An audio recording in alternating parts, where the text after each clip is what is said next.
নমস্কার, আশা করি আপনারা সকলে খুব ভালো আছেন, সুস্থ আছেন।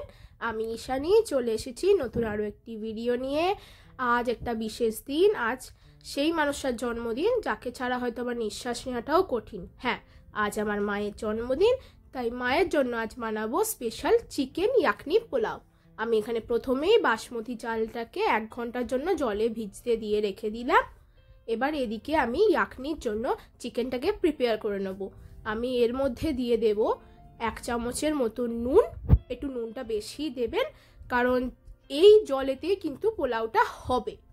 একটু দিয়ে দিয়েছি সর্ষের তেল, আর দিয়েছি পেঁয়াজ, গোটা রসুন, গোটা আদা, আর দিয়ে দেব কিছু মশলা, তেজপাতা, দারচিনি, জয়ত্রী, এখানে আছে ধনে, গোলমরিচ, গোটা জিরে, আর আছে স্টার আনিস।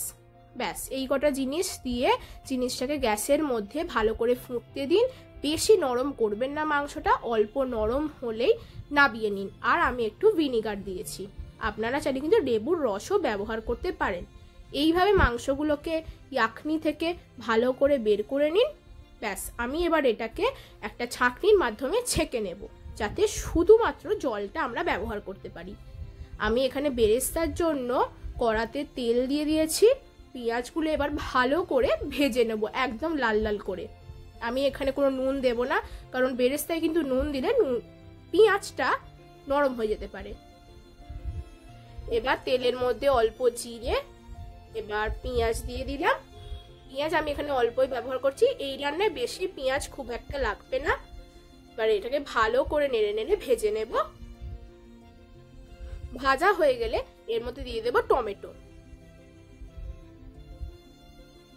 টমেটোটা ভালো মতো ভাজা হয়ে গেলে এর মধ্যে দিয়ে দেব আদা, রসুন আর কাঁচা লঙ্কার বাটা। আমি এখানে কোনো কাঁচা লঙ্কা গোটা ব্যবহার করছি না, আপনারা চাইলে ব্যবহার করতে পারেন। আমি এখানে এটাকে ভালো করে মিশিয়ে নিয়ে ভেজে নেব। একটু মশলা থেকে তেল ছেড়ে এলে এবার এর মধ্যে সেদ্ধ করে রাখা চিকেনগুলো দিয়ে ভালো করে একটু ভেজে নেব। ভালো করে ভাজা হয়ে গেলে এর মধ্যে আমরা দিয়ে দেব জয়িত্রী আর জায়ফল গুঁড়ো, বা বলতে পারেন একরকম বিরিয়ানি মশলাও। আপনারা বিরিয়ানি মশলাও কিন্তু ইউজ করতে পারেন, তবে আমার মনে হয় এর মধ্যে শুধু জায়ফল আর জয়িত্রী গুঁড়োটা দিলেই কিন্তু টেস্টটা বেশি ভালো হবে। আবার ভালো করে মিশিয়ে নেব, দিয়ে এর মধ্যে দিয়ে দেব ফেটিয়ে রাখা টক দই। আমি নুন আর চিনি দিয়ে ভালো করে ফেটিয়ে রেখেছিলাম টক দইটা, এবার সেটা দিয়ে দেব, ভালো করে মিশিয়ে নেব। এটা কিছুক্ষণ মিডিয়াম আঁচে মেশানোর পর এর মধ্যে দিয়ে দেব চিকেনের ইয়াকনিটা, যেটা কিন্তু আমাদের মেন ইনগ্রেডিয়েন্ট। এর মধ্যে এবার দিয়ে দিলাম। এবার এটা কিছুক্ষণ ফুটে উঠলে এর মধ্যে দিয়ে দেব আমাদের ভিজিয়ে রাখা চালটা। আমি চালটা কিন্তু 1 ঘন্টার জন্য ভিজিয়েছিলাম, আপনারা চাইলে 1.5 থেকে 2 ঘন্টার জন্য ভেজাতে পারেন। আর দিয়ে দিয়েছি কেশর ভেজানো দুধ। এটা সম্পূর্ণ অপশনাল, আপনারা চাইলে দিতেও পারেন, নাও পারেন। এবার একটু ফুটে উঠলেই জোরে আমি চাপা দিয়ে 40 মিনিটের জন্য এটাকে রেখে দিয়েছি। দেখুন পুরো জলটা টেনে নিয়েছে। আমি এর ওপর থেকে দিয়ে দেব কয়েক চামচ ঘি, আর ওপর থেকে দিয়ে দেবো ওই ভেজে রাখা বেরেস্তাগুলো, দিয়ে আরও কিছুক্ষণ দমে রেখে দেব। ব্যাস দমে রেখে দিলেই তারপর একদম গরম গরম নাবিয়ে নিন।